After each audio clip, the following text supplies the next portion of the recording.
Good afternoon, everybody, and welcome today to Cindy Bishop Worldwide training. Today, I am Kelly Catalinas. I'm a branch manager with Fairway Independent Mortgage, and I'm based out of Fairfax, Virginia.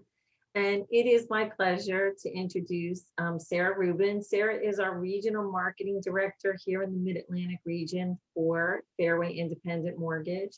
And today she's going to talk about social selling and walk you through the steps with that to be effective in your business and grow your market share. So I'm going to turn it over to Sarah because I know she can do a far better introduction than I can of the topic. And here we go. Thanks so much.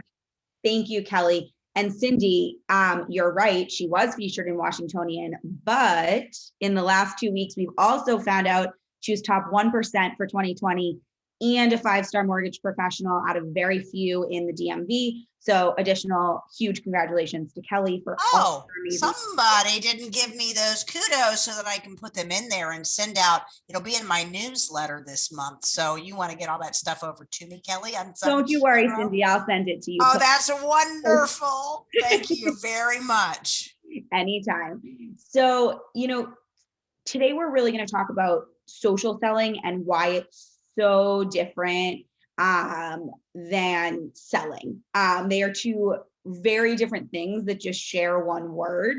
So I'm going to share my screen and we will dive right in. But really, I think before you can understand what social selling is, you have to understand what it's not. And then actually doing it is so much easier, in my opinion, once you get over your own uncomfortability than sales is in general. So if I leave you kind of with nothing else, social sales is in fact easier than straight sales. But let's talk about kind of what one is, what the other is, and what I'm even saying. So like I said, the most important thing to remember is that sales is not social sales.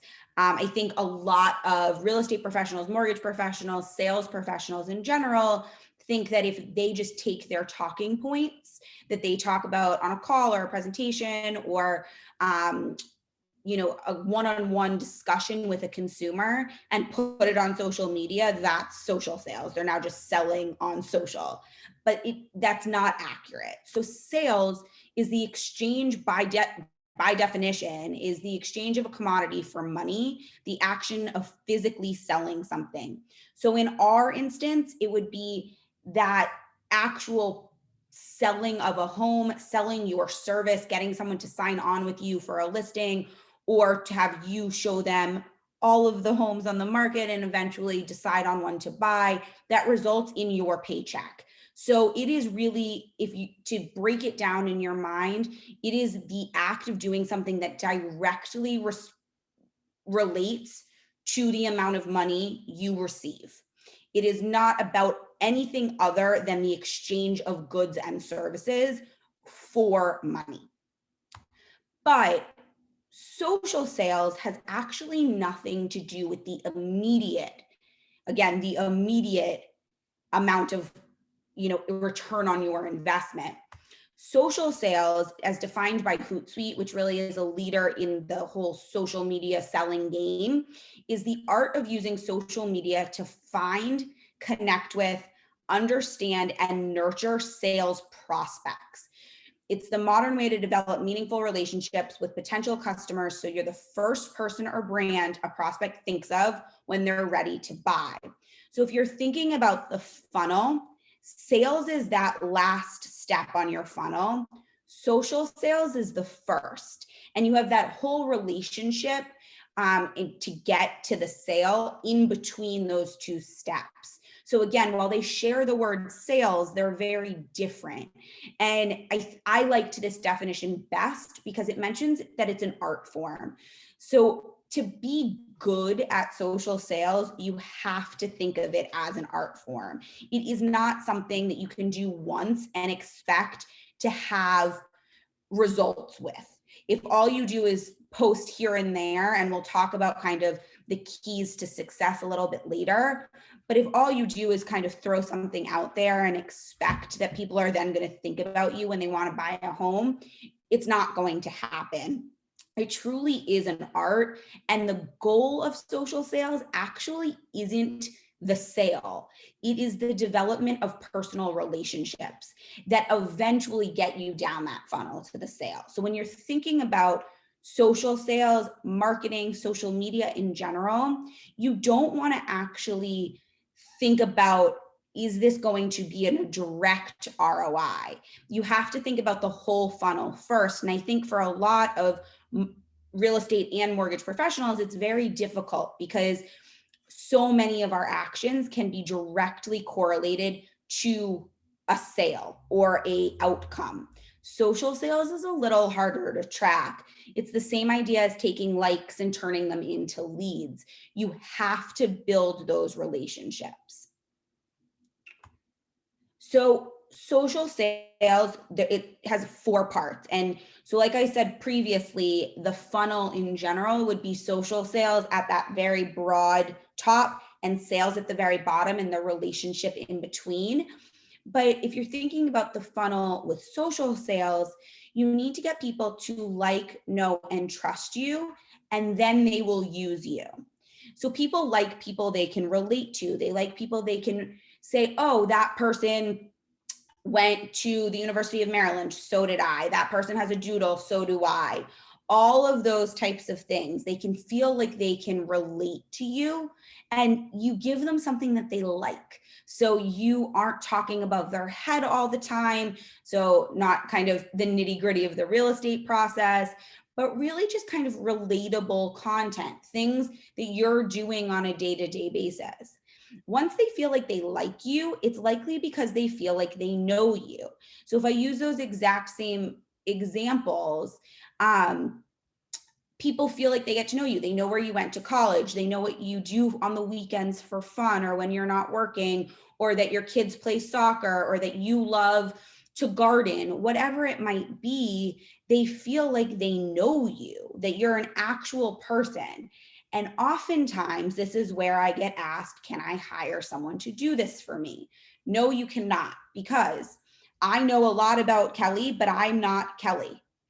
I cannot talk exactly like Kelly, no matter how hard I would try. And so someone's not getting to know Kelly if I am posting on behalf of her. They're getting to know me with the facade of Kelly. So then when they pick up the phone to talk to me or they comment, they are building fake trust, and it comes crashing down when they talk to you. So the goal is that you are building a real reputation and a real rapport with the people in your social networks so that they truly like you as a person. They feel like they actually know you. And because of those 2 things, they trust you. So they trust when you say, yes, it's a competitive market, but we will get you to the finish line, because they feel like they actually know who you are. You're not just selling them. So all 3 of those things get them to use you. If one of those things comes out, the puzzle piece comes out, the use goes away. So you go from the social sale to the sale, but the sale falls off because, okay, I've been posting for Kelly. I've been posting pictures of my doodle. All of a sudden they're on the phone with Kelly, and Kelly mentioned she has no pets. Uh-oh, what just happened? Or I say, I work and live in Northern Virginia, and I pick up the phone and call you, and you know nothing about Northern Virginia. All of a sudden, there's a whole piece of this puzzle that's missing, and I no longer trust what you've been saying. So the like and know are the kind of adding 1 + 1. It gets you to trust. So the like and know is the equation. The result is the trust, and trust leads to them using you. I'm going to pause here. Does anyone have any questions? Okay, so I'm going to show an example of the difference, because I think a lot of people think to themselves, okay, I understand the concept, but what does that look like when we start talking about social media? So this is an Instagram example. the real estate agent is not in this market. It is someone out of the market. No one on the call will know, but it is a real estate agent. On the left-hand side, it's pretty clear that is the Compass corporate Instagram page. So if we're going to start on the sales side, if you look at this, all you see is real estate content. I know nothing about anything to do with Compass. It is simply building a brand's reputation. That's fine. But the last thing we want as individual salespeople is for someone to think, okay, I want to buy a house. I'm just going to fill out a random form on the Compass corporate website. That's not going to do anything for you as a real estate agent. It might be great for Compass for a huge brand name, but it's not going to do anything for you as an individual. So we're seeing, they're recognizing holidays. They were recognized for real trends, all of that kind of stuff. They're highlighting their markets, wishing people, happy holidays, whatever it might be, showing extravagant, beautiful homes or their website. But there's nothing there that makes me connect to them. I can't say my house looks like that, because let's be real, it doesn't. If there's nothing I can grasp onto here. There's nothing local necessarily.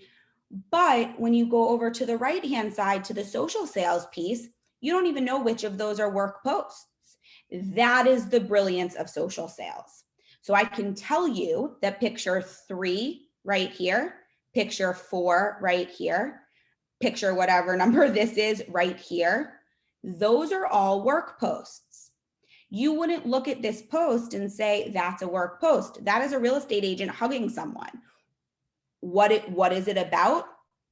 I don't know until I click the caption. When I click the caption, I see that she's been given an award. So the difference here is I'm seeing her face. I'm seeing her life. She is not blurring out her child or her husband. I get to know her. I know that she is a mom. Maybe I relate to that. I know that here she talks about flipping her first house. Maybe I relate to that. I love doing DIY projects. Maybe I, just relate to being a young married woman, whatever it might be, but I'm seeing her face. Nothing here says just sold, just listed, or work with me. Their captions do. So the caption gets you in. It is where you communicate the work piece.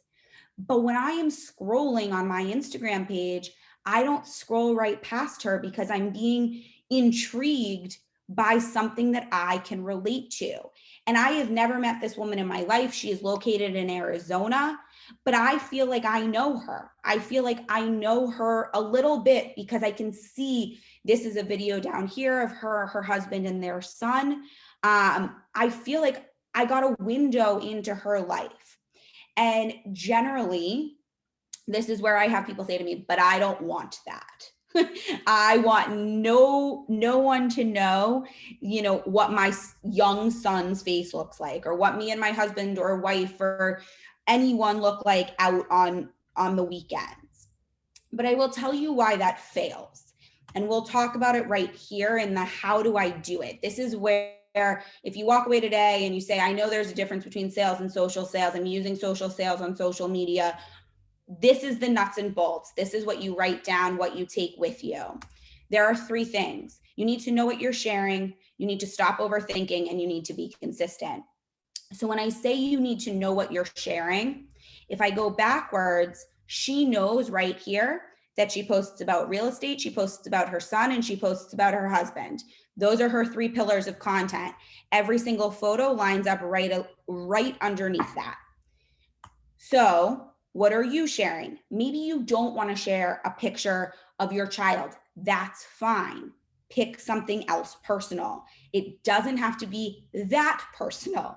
So you can choose what you're letting people see, but you need to be consistent with it, and it does need to be authentic and true. So maybe you love fitness. You're now showing videos of, the hike you took last week, maybe as you're walking up a mountain. But what you can do with that picture, you're walking up a mountain, you reach the top. Work sometimes feels like a hike. It feels like a mountain. Maybe finding your dream home in a competitive market is challenging and feels like a hike. That picture right there is worth 4 posts, because now you are talking about your fitness, which you've already told whatever platform we're talking about you're going to talk about. So there's that, you're sharing, and it relates to work as well. So when I say you need to know what you're sharing, that doesn't mean you need to plan out your social media calendar, which for some people works really well, for some does not. I will tell you, I do not plan out my social media calendar. It doesn't work for me. But you do need to say, these are the 3 to 5 to 7 topics I'm willing to post about. So as a very personal example, and I believe I've mentioned it previously, I post about 5 things at all times: work, my family, my friends, my dog, and Rent the Runway, because I'm a Rent the Runway ambassador. So those 5 things are worked into every single social media post I do.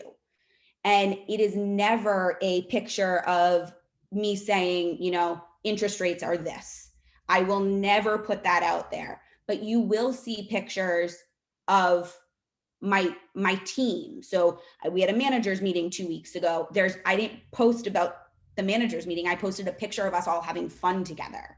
It's a very different mindset, but you need to know what you're going to post about, what those 5 things, those 3 things are. The stop overthinking is so important, because once you know what you're sharing, just put the content out there. Your perfect caption, the perfect hashtag strategy, all of that comes later. That comes when you've, excelled at getting your content out there. But social media really thrives on you just putting content out there. That's the be consistent piece. So if you spend 5 hours a day thinking about what you're putting out on social media, or truly 5 hours a week, you're putting too much time into it. So when someone is scrolling, whether it's Facebook, Instagram, LinkedIn might be the exception to the rule. Facebook or Instagram, truly YouTube, they're not reading every word of your caption. They're looking at the picture, deciding if they like what they see, and they're hitting like. They may read the caption quickly and put a comment on there. Great. But they're not over analyzing what you're putting out there. So you can stop over analyzing what you're putting out there. If it's something related to work, make sure it's factual. Of course, that's important, but you don't need to think about every single detail in the same way that you wouldn't think about the words coming out of your mouth while you were having a conversation with a potential client. That is the level of formality that you really need in social sales. On LinkedIn, it's a little bit of a different story. It's much more professional. You're not putting out that picture of you in the kitchen making dinner or hiking or with your dog. That's really where all of the industry related news is. But when we're talking about social selling, Facebook, Instagram, a little bit of Twitter, but not really, that's where you can kind of just be conversational. And then really that last point is the consistency. If you are not consistent, it doesn't matter what you're posting. You are going to fall to the bottom of the algorithm on whatever platform, because you're not putting content out there. The thing I personally cannot stand more than anything is when I see a notification pop up that says Sarah Elise Rubin posted for the first time in a while. That means that I have failed at my job, because I am not being consistent enough for the algorithm. The algorithm saying, oh, this person's back. That's a little bit weird. Maybe you want to check it out. If you are consistent, you will have people who consistently interact with you, which makes it so that they see your content first. Facebook is still a chronological timeline. So if you post at noon and someone signs on at 6, they're not going to see it as quickly. Instagram is not a chronological timeline. If I like Kelly's content first, or the most often, I'm going to see her content first. Doesn't matter if she posted at noon and I got on at 6. Instagram knows that I'm going to like it, I'm going to be happy, and I'm going to stay on their platform longer, which is the goal. So really, the 3 parts of social selling: know what you're sharing, know your topics, stop overthinking it, and then be consistent with it. That is all you need to do. And for a lot of people, it's fighting that gut instinct, that gut. My corporate company just put out an image stating we were number one. I'm just going to share that. That's where we fall into into the pitfalls, because it's so easy, it's available. But I guarantee you there's a picture of you somewhere with your teammates or writing a contract or anything of that sort, and you can communicate that you were ranked number one without that canned content. So it's really the difference between authentic and canned. And so when you're thinking about it, you need to think about, how can I be face forward? How can I show people myself more than I show them anything canned? And of course, there are exceptions. If, it's a holiday and you really want to put out something like that, that's fine. It's not going to totally ruin your brand. But if that's what you're doing consistently, it is in fact going to take away from your brand. People will start ignoring you and you're not going to see that ROI. The longer you're really practicing social sales, the more you're going to see direct messages, the more you're going to see comments saying, oh yeah, I forgot you were a realtor. I'm thinking about buying a house. Because of course we do want that ROI in the long run, but getting there is a slower process.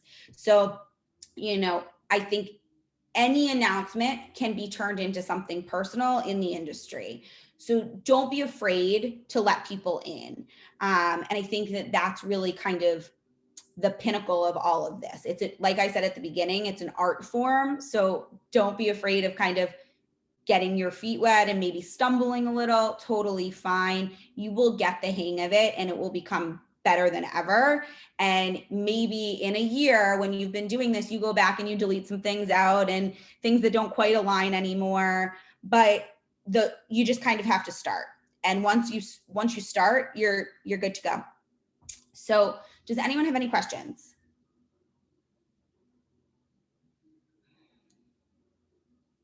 Cindy? Just a comment how good this is. Yeah, so that's really kind of the nuts and bolts of social selling. So I do want to open it up. I'm happy to kind of workshop. If someone says, this is what I want to do, what should I post? I'm happy to answer those questions, whatever I can do to kind of help you make this real for yourself. Hey, Sarah, and I'll share this only because it so pertains to me personally. When did I get on Facebook for the first time, Sarah?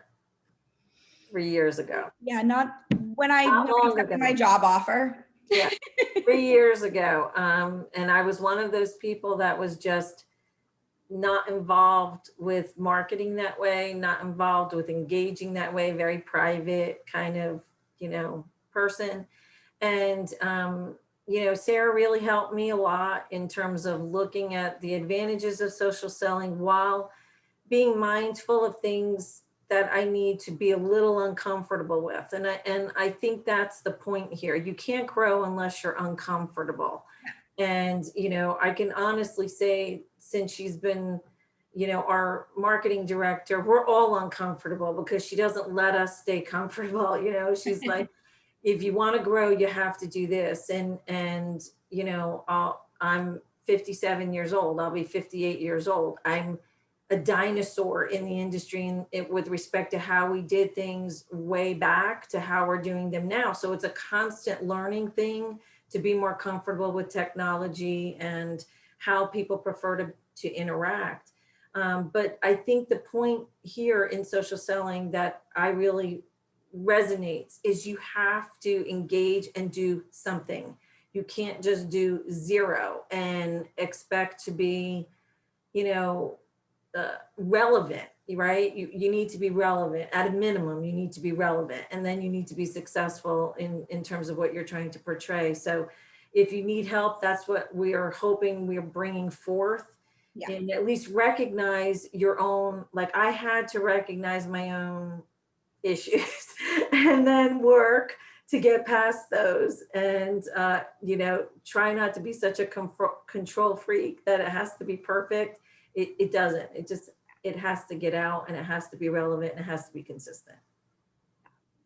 And I think so many people get so wrapped up in the intricacies of every platform. So, especially I hear it most often as it pertains to Instagram.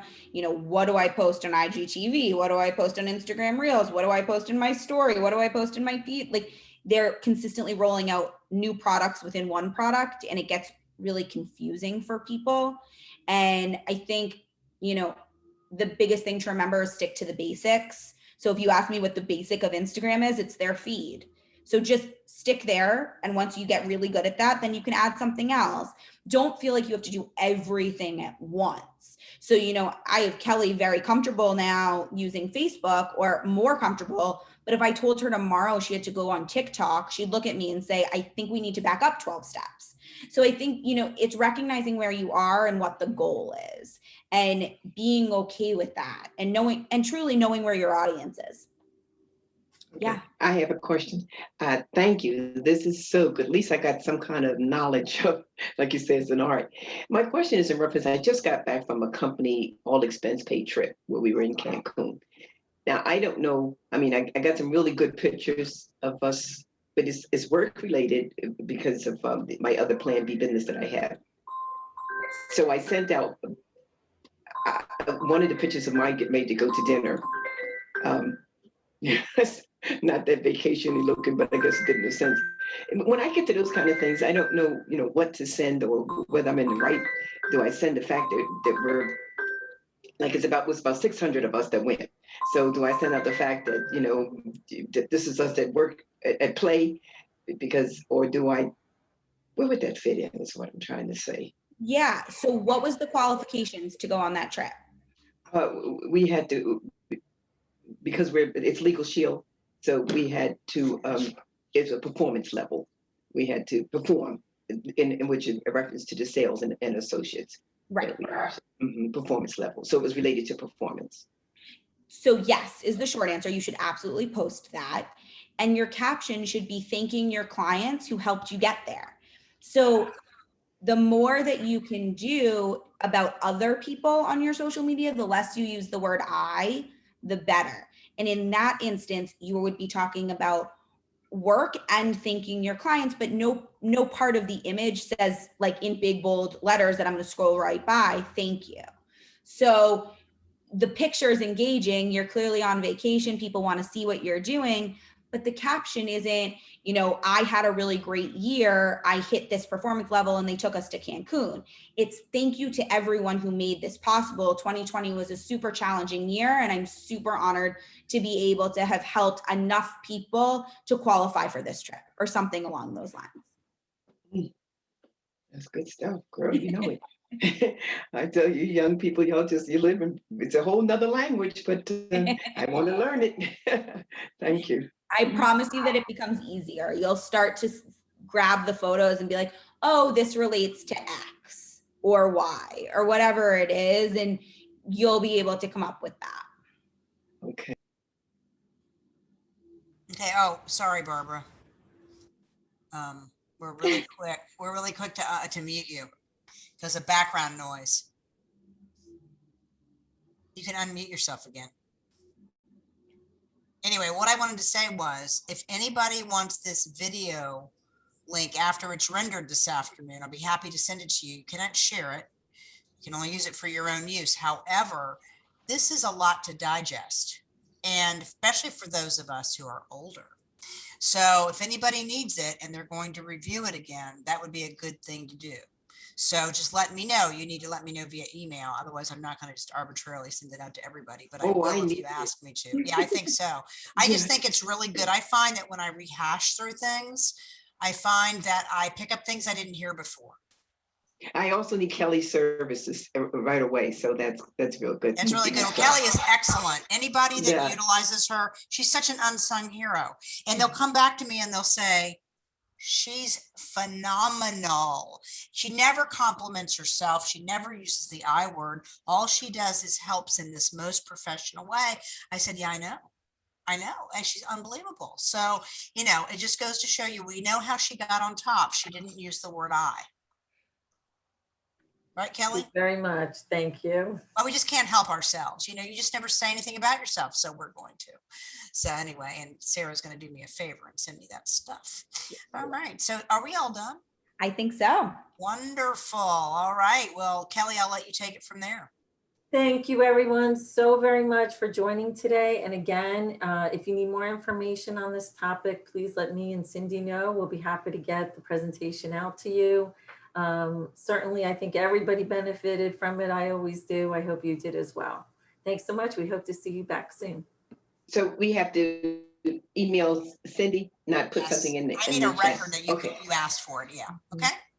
Okay, good stuff. Excellent. Thank you so much. Guys. Take care. Where's Kelly's phone number? Where's Kelly's contact at? I'll send it to you. Okay, thanks. Okay. Thanks. Thanks. Thank you. Okay. Bye. Sarah, you were amazing. Thank you.